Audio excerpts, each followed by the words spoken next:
Tersangka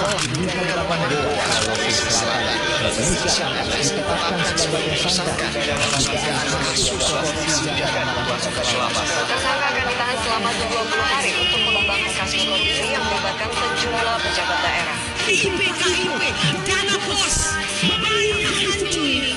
Gak usah nambah-nambah kalau memang banyak korupsi uang negara habis. Halo semuanya, sebelumnya perkenalkan saya Eka Melestari dengan NIM K1325034 dari kelas 1A FKIP PGSD Kebumen.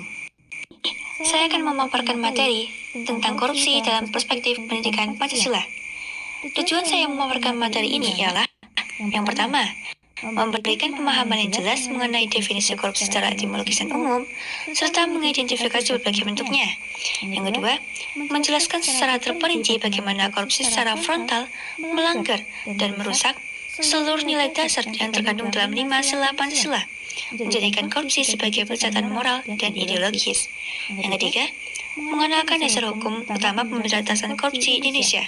Yang keempat, menggambarkan sejarah korupsi dari era kolonial hingga reformasi, serta menyoroti dampak fatal korupsi terhadap SDA dan kesejahteraan rakyat. Dan yang terakhir, mendorong audiens untuk memiliki visi ideal tentang Indonesia gemilang tanpa korupsi, di mana birokrasi, melayani dan kekayaan negara benar-benar dinikmati oleh seluruh rakyat, sejalan dengan cita keadilan sosial. Tanpa menunggu terlalu lama, mari kita langsung saja masuk ke dalam materinya. Korupsi secara etimologis berasal dari bahasa Latin, yaitu corruptio atau corruptus, yang berarti busuk, rusak, menggoyahkan, memutarbalikkan, atau menyogok. Secara umum, korupsi didefinisikan sebagai tindakan pejabat publik, baik politisi maupun pegawai negeri, serta pihak lain yang diberi amanah untuk menggunakan kekuasaan atau wewenang yang dipercayakan kepada mereka untuk mendapatkan keuntungan pribadi secara tidak sah. Korupsi bukan hanya sekadar mencuri uang negara. Ini adalah penyakit sosial dan kejahatan luar biasa yang meliputi berbagai bentuk. Yang pertama, penyuapan, yakni menerima atau memberi hadiah untuk memengaruhi keputusan. Yang kedua, penggelapan, yakni menyalahgunakan dana yang dipercayakan. Ketiga, pemerasan, memaksa orang lain untuk memberi sesuatu.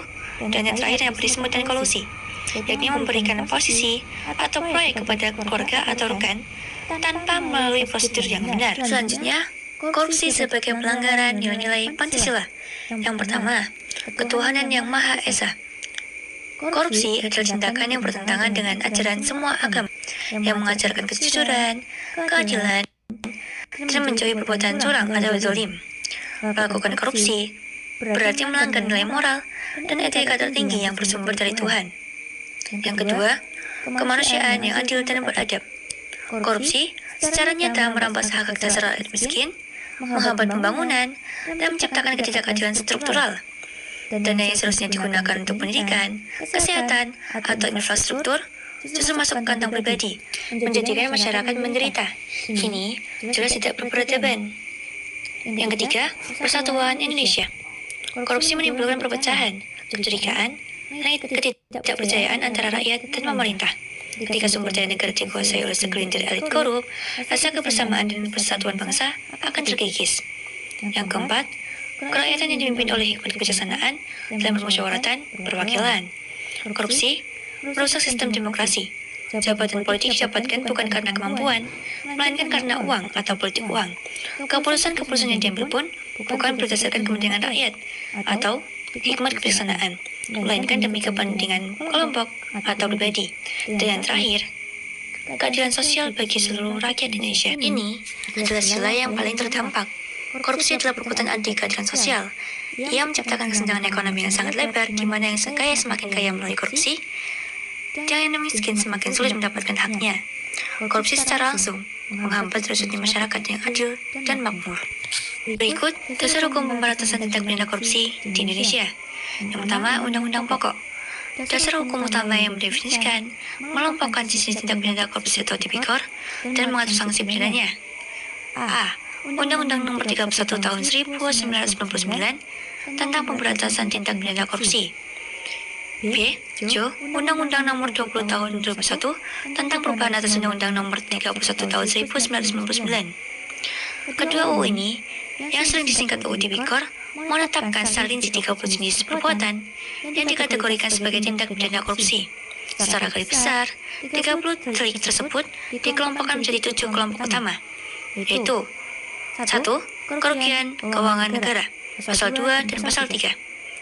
2. Suap menyuap, pasal 5, pasal 6, dan pasal 13. 3. Penggelapan dalam jabatan, pasal 8, pasal 9, dan pasal 10. 4. Pemerasan, pasal 12 huruf E, F, dan G. 5. Perbuatan curang, pasal 7. 6.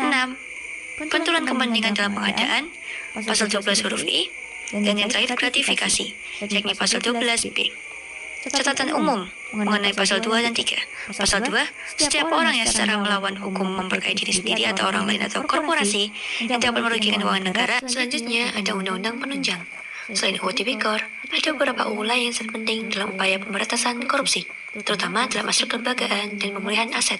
Yang pertama, Undang-Undang Nomor 30 Tahun 2002 dan Undang-Undang Nomor 19 Tahun 2019 tentang Komisi Pemberantasan Korupsi. Ini adalah landasan hukum pendirian, tugas, dan wewenang lembaga KPK sebagai lembaga superbody yang berwenang menyelidiki, menyidik, dan membentuk perkara tipikor. Yang kedua, Undang-Undang Nomor 8 Tahun 2010 tentang pencegahan dan pemberantasan tindak pidana pencucian uang. UU ini digunakan untuk melacak dan memisahkan koruptor dengan menjerat aset hasil kejahatan korupsi yang disembunyikan atau diubah bentuknya. Yang ketiga, Undang-Undang Nomor 46 Tahun 2009 tentang pengadilan tindak pidana korupsi atau tipikor. UU ini mengatur pembentukan pengadilan khusus yang berwenang memeriksa, mengadili, dan memutus perkara tipikor. Dan yang terakhir, Undang-Undang Nomor 28 Tahun 1999 tentang penyelenggaraan negara yang bersih dan bebas dari korupsi, kolusi, dan nepotisme. UU ini menekankan pada akuntabilitas dan kewajiban pelaporan harta kekayaan penyelenggara negara. Lalu kita masuk ke sanksi utama atau pemidanaan. Sanksi bagi pelaku korupsi tidak hanya mencakup pidana penjara, tapi juga pidana tambahan yang berorientasi pada pemulihan kerugian negara. Yang pertama, pidana penjara. Bervariasi, namun untuk delik kerugian negara pasal 2, ancaman pidana minimalnya adalah 4 tahun dan maksimalnya adalah penjara seumur hidup. Hukuman mati dapat dijatuhkan jika korupsi dilakukan dalam keadaan tertentu, misalnya bencana alam atau saat negara dalam masa krisis. Yang kedua, pidana denda. Denda minimal biasanya mencapai ratusan juta rupiah.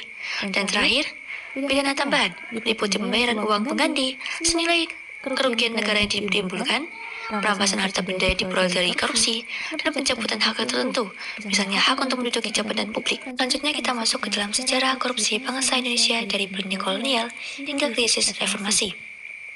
Sejarah mencatat bahwa praktik korupsi di Indonesia bukanlah fenomena baru. Ia adalah penyakit kronis yang telah mengakar dan berevolusi sejak berabad-abad lampau, meninggalkan warisan kelam dalam setiap fase pemerintahan. Yang pertama, masa benih dan sistematisasi atau VOC dan kolonial Belanda. Akar korupsi modern di Nusantara dapat ditelusuri jauh sebelum Indonesia berdiri, yaitu pada masa VOC pada abad ke-17. Ironisnya, salah satu penyebab utama kebangkrutan konsidagan terbesar di dunia pada saat itu adalah korupsi yang merajalela di antara para pejabatnya sendiri. A. Korupsi VOC. Para pegawai company, mulai dari level rendahan hingga gubernur jenderal, secara terbuka melakukan perdagangan gelap, menerima upeti atau suap dari penguasa lokal, dan memanipulasi laporan keuangan demi memperkaya diri sendiri. Mereka hidup mewah, yang jauh melampaui gaji resmi. Korupsi pada masa ini berfungsi sebagai mentalitas culas yang dicontoh oleh para bangsawan dan pejabat pribumi yang dipekerjakan kolonial. B. Korupsi kolonial Belanda. Setelah VOC bangkrut dan digantikan oleh pemerintah Hindia Belanda, praktik ini tetap berlanjut. Sistem birokrasi yang rumit, penuh dengan izin dan pajak yang memberatkan, menciptakan ladang suap dan pungutan liar. Kekuasaan bersifat patrimonial, di mana kepentingan pribadi dan publik tidak terpisah, sehingga pejabat bumi putra menyelewengkan pajak dan sumber daya untuk memperkuat status dan kekayaan mereka di bawah pengawasan kolonial. Korupsi menjadi bagian dari sistem kekuasaan yang menindas rakyat. Yang kedua, masa transisi dan penguatan elit, yakni pada Orde Lama tahun 1945 hingga 1966. Setelah kemerdekaan, praktik korupsi tidak serta-merta hilang.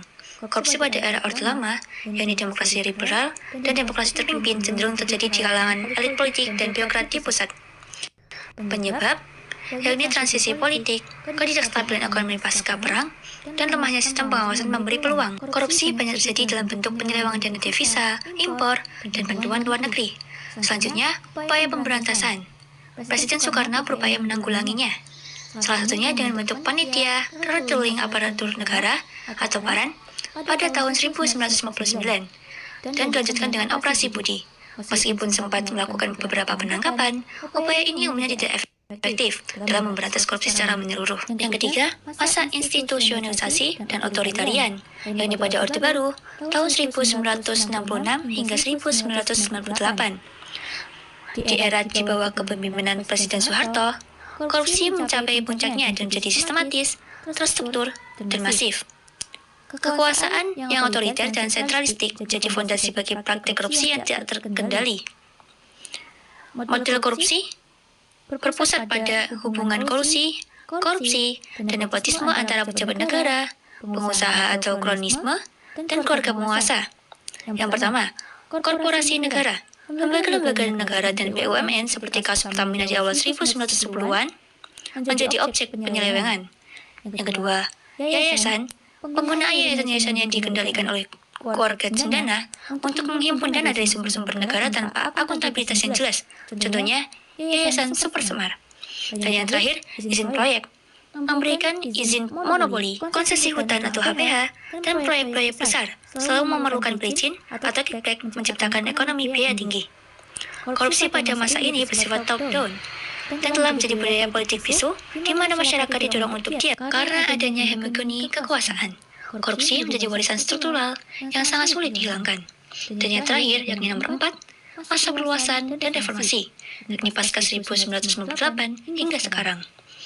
Jatuhnya Orde Baru pada 1998 dipicu oleh krisis ekonomi dan tuntutan reformasi, di mana pemberantasan KKN menjadi agenda utama. Yang pertama, karakteristik baru. Korupsi tidak lagi terpusat di istana, tapi meluas ke seluruh level pemerintahan. Modus operandi berkembang menjadi penggelembungan anggaran, manipulasi proyek pengadaan barang atau jasa, dan praktik politik uang dalam pemilihan kepala daerah. Yang kedua, lembaga pemberantasan. Sebagai respon terhadap krisis korupsi, dibentuklah badan-badan yang lebih kuat. Puncaknya adalah KPK pada tahun 2003. Meskipun telah ada kemajuan dalam penegakan hukum dan kesadaran publik yang tinggi, korupsi tetap menjadi tantangan terbesar bangsa Indonesia. Sejarah mengajarkan bahwa korupsi adalah warisan beracun dari sistem kekuasaan yang tidak akuntabel, dan perjuangan melawannya adalah perjuangan yang berkelanjutan untuk menegakkan Pancasila sebagai ideologi keadilan dan moral bangsa. Beralih dari sejarah korupsi, kita memasuki paradoks kekayaan Indonesia, yakni harta alam melimpah, kesejahteraan merana. Indonesia dikenal sebagai salah satu negara dengan anugerah sumber daya alam yang luar biasa di dunia. Tanah air kita menyimpan kekayaan yang tak ternilai harganya.